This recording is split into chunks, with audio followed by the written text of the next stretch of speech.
ప్రపంచాన్ని వణికించిన corona virus పుట్టుక మరోసారి ఇప్పుడు హాట్ టాపిక్గా మారిందా? మహమ్మారి పుట్టుక వెనుక అమెరికా నిధులున్నట్లు మాజీ అధికారి అంగీకరించడం దేనికి సంకేతం? కరోనా వైరస్ ఉద్భవానికి సంబంధించి కొత్త కోణం తెరపైకొచ్చిందా? చైనా అమెరికాల్లో అసలు దొంగ ఎవరు?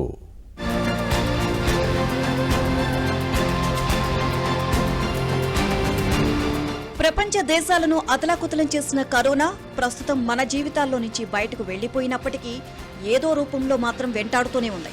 ఆ చేదు అనుభవాల నుంచి ప్రజలు ఇప్పటికీ బయటకు రాలేకపోతున్నారు.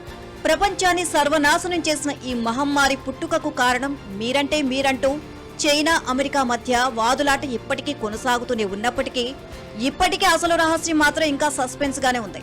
ఈ నేపథ్యంలో కరోనా పరిశోధనలకు నిధులు సమకూర్చినట్లు అమెరికా మాజీ అధికారి స్వయంగా అంగీకరించడం ఇప్పుడు సెన్సేషన్ గా మారింది. దీంతో కరోనా పుట్టుకపై మరోసారి పలు సంచలన విషయాలు వెలుగులోకి వచ్చినట్లయింది.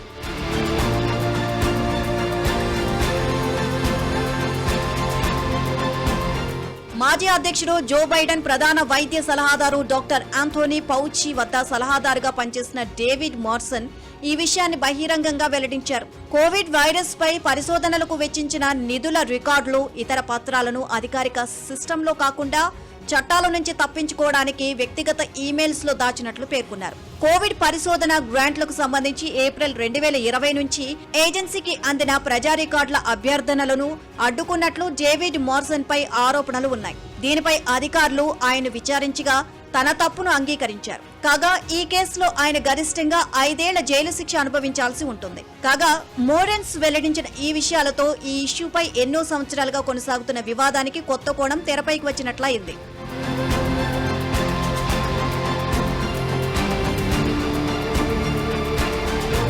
కరోనా వైరస్ చైనాలోని వ్యూహాన్ ల్యాబ్ నుంచే వచ్చింది అని అమెరికాతో సహా పలు దేశాలు పదే పదే ఆరోపించగా చైనా ఆ ఆరోపణలు ఖండించింది.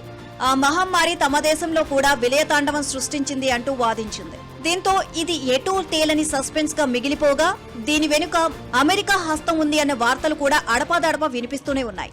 ఈ క్రమంలోనే ఈ ఏడాది జూన్లో ప్రపంచాన్ని వణికించిన కరోనా మహమ్మారి మూలాలపై మరోసారి చర్చ మొదలైంది.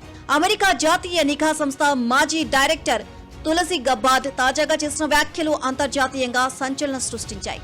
కరోనా వైరస్ ఉద్భవానికి సంబంధించి ఎన్నో సంవత్సరాలుగా కొనసాగుతున్న వివాదానికి కొత్త కోణాన్ని తెరపైకి తీసుకొచ్చారు. వర్గీకరణ నుంచి తొలగించిన పలు నిఘా పత్రాలను ప్రస్తావిస్తూ అమెరికా ప్రభుత్వ నిధులతో విదేశాల్లో అనేక బయో ల్యాబ్లు పనిచేశాయని గబ్బార్డ్ వెల్లడించారు.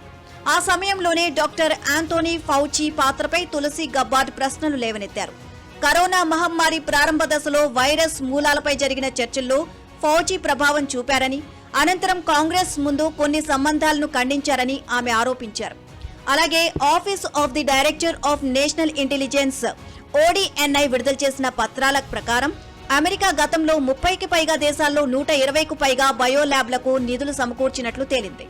ఈ ల్యాబ్లలో కొన్ని ప్రమాదకర వైరస్లు, వ్యాధికారిక సూక్ష్మజీవులపై పరిశోధనలు నిర్వహించాయి అని కూడా వెల్లడించింది.